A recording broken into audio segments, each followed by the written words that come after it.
Grok on problems with Nvidia's Blackwell architecture. Executive summary. Nvidia's Blackwell architecture delivers huge gains for large AI models but introduces serious problems. The dual-die design lowers yields and delays shipments. Power use reaches 1,000 watts per GPU and demands liquid cooling.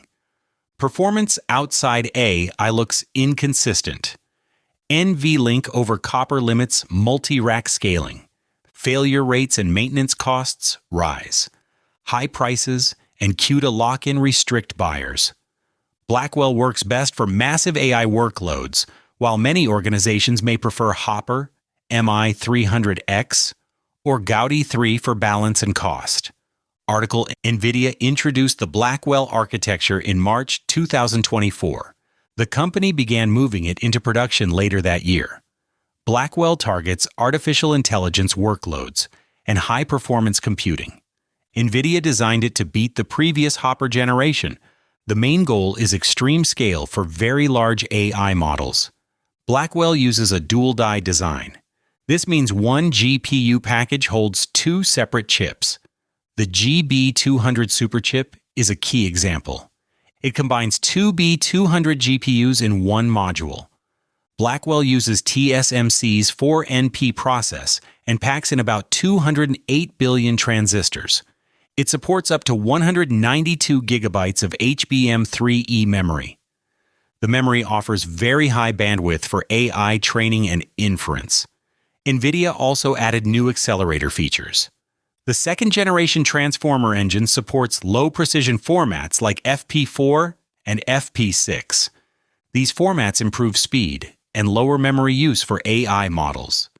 Fifth-generation NVLink allows scaling up to 576 GPUs in a single system. A new decompression engine can reach up to 800 gigabytes per second of throughput. Nvidia claims up to 4 times faster training over Hopper. The company also advertises up to 30 times faster inference for certain optimized AI workloads. These numbers look impressive. However, they come with major trade-offs. The design pushes power, complexity, and cost to new levels. Real-world reports show problems in manufacturing, reliability, and stability. Many users and analysts describe Blackwell as powerful but fragile. The following sections explain the key weaknesses. Design and yield issues. The dual-die design increases complexity at the silicon level. Nvidia must connect 2 large chips on one package. Early Blackwell prototypes ran into a serious design flaw. This flaw caused low manufacturing yields. Many chips failed to meet quality standards. Nvidia had to work with TSMC to redesign part of the system. These redesigns delayed shipments of the B100 and B200 accelerators by several months. The delay hurt customers who planned large AI deployments.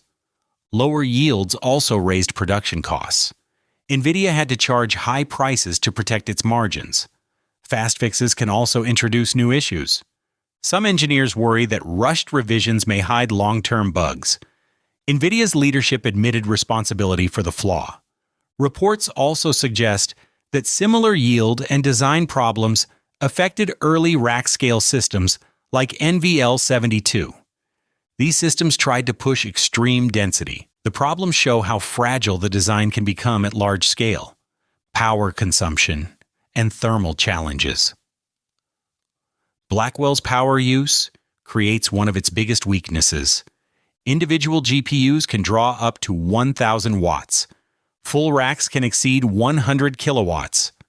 Traditional air cooling cannot handle that much heat. Data centers must use liquid cooling to keep the GPUs stable. Vendors such as Foxconn redesigned racks multiple times. They tried to address overheating, connector failures, and coolant leaks. Users reported melted power connectors in some setups.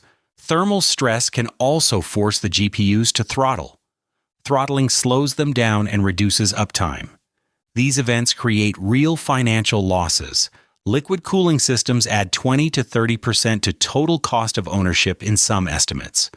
Operators must invest in special plumbing, pumps, and monitoring systems. They also face higher risks from leaks and failures.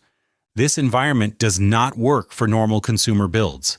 The design focuses on giant AI factories, not typical users. Performance inconsistencies. NVIDIA's marketing focuses on AI training and inference. In these tasks, Blackwell can perform extremely well. However, benchmarks show weaker results in other workloads. Some non-AI tasks show little or no gain over the earlier Ada Lovelace generation. In a few cases, performance even drops. Reports show no clear uplift in some INT32 gaming workloads compared with older RTX 40 series cards. Some Blackwell Ultra variants also show lower FP64 tensor performance. This hurts traditional scientific computing. Many research labs still need strong double precision math. They may see better value in Hopper or other platforms. The AI Management Processor, or AMP, adds more risk. It manages scheduling and power for AI tasks. Some users suspect that the AMP creates erratic behavior in certain apps. Early drivers and firmware triggered black screens and crashes. NVIDIA released updates to fix many of these problems. Even so, performance consistency still lags the mature RTX 40 series stack. Scalability and interconnect bottlenecks. Blackwell's main advantage lies in scale. NVIDIA designed NVLink Gen 5 to connect hundreds of GPUs. In theory, customers can build giant clusters for trillion-parameter models. In practice, the interconnect uses copper cables. Copper works well at short distances. It struggles at longer runs. Beyond about 12 meters, copper links lose signal quality. They also suffer from electromagnetic interference. Some reports show 30 to 40% drops in utilization in large multi-rack systems. The GPUs spend more time waiting on data. Interconnect energy can reach 20 to 30% of total system power. This level of overhead reduces the value of the hardware. As a result, many cloud providers favor smaller HGX 8 GPU nodes. These nodes are easier to assemble and debug. They scale better within a rack. At the same time, new optical interconnect ideas continue to evolve. Some experts argue that Blackwell's copper-based approach already looks dated. High failure rates and reliability concerns. The combination of high power, density, and complex packaging increases failure rates. Estimates place annual burnout for B200 units around 4 to 8%. Hopper already showed notable failure rates in large fleets. Blackwell seems to fare worse in some environments. Small percentage differences matter at hyperscale. High burn-in and failure rates drive up maintenance costs.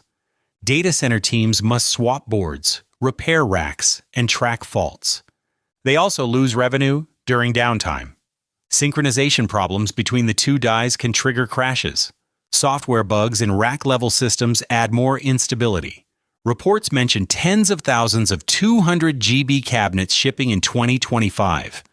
At the same time, analysts question the balance between shipments and real demand. Some believe that NVIDIA's inventory levels help mask reliability problems. These concerns create mistrust among careful buyers.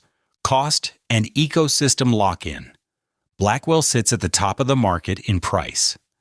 A single GB200 rack can cost $3 million or more. Only the largest companies and governments can afford many of these systems. Even then, performance per dollar does not always impress. Legacy workloads see limited gains. Many firms cannot justify the cost. NVIDIA's CUDA ecosystem deepens lock-in. To get the best results, users must adopt the full NVIDIA stack. They need NVIDIA GPUs, libraries, servers, and software tools. This dependence makes it hard to switch vendors later. It also encourages NVIDIA to push aggressive pricing. Analysts and users note that some of NVIDIA's claims require very specific setups. For example, the 30 times inference gains often depend on hand-tuned models and full-stack integration. Competitors like AMD's MI, 300X, and Intel's Gaudi 3 may offer better cost efficiency for certain tasks.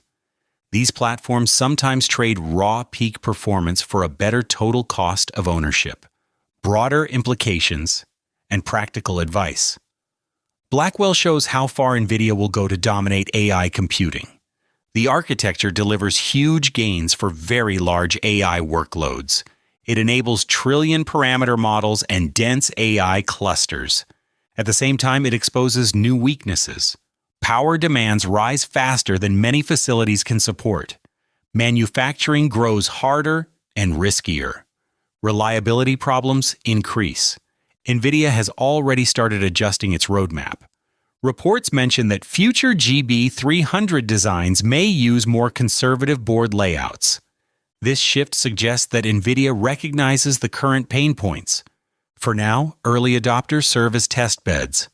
They deal with firmware bugs, thermal redesigns, and unstable drivers. If you evaluate Blackwell, you should treat it as a specialized tool. It fits best in liquid-cooled data centers that run massive AI workloads. You should plan for high energy bills, complex cooling, and active monitoring. You should also track firmware and driver updates closely. For mixed workloads, Hopper or rival accelerators may offer a safer and cheaper path. AMD MI300X or Intel Gaudi 3 can edge ahead in specific niches and budgets. Blackwell stands as a powerhouse with serious growing pains. Its strengths shine in narrow, extreme AI cases. Its weaknesses appear in everyday reliability, cost, and flexibility.